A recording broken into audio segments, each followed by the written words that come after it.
If you're getting Windows 11 error code 0x8007232B, don't panic. This error is usually related to Windows activation and DNS or network configuration issues. You will commonly see this error when trying to activate Windows, especially on systems that were previously connected to a company or organization network.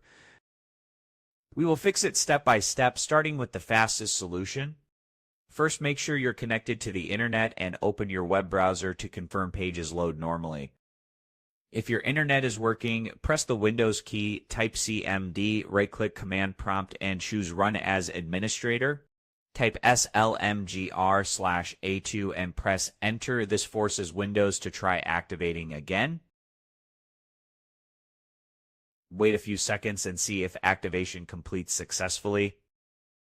If the error still appears, let's reset your DNS settings.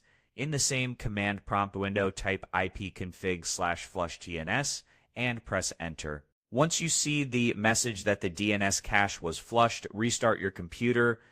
After restarting, try activating Windows again using slmgr/auto.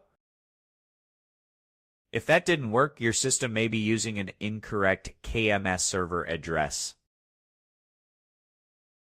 Open Command Prompt as Administrator again, type slmgr/ckms and press Enter. Now type slmgr/atu again and see if activation succeeds.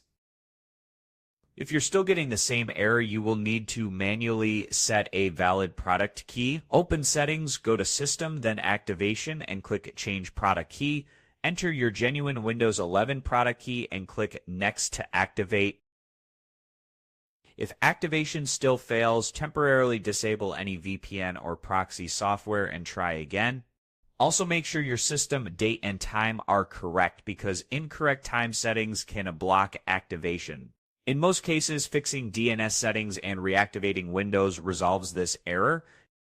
If this video helped you, hit like, subscribe for more Windows 11 fixes, and I will see you in the next one.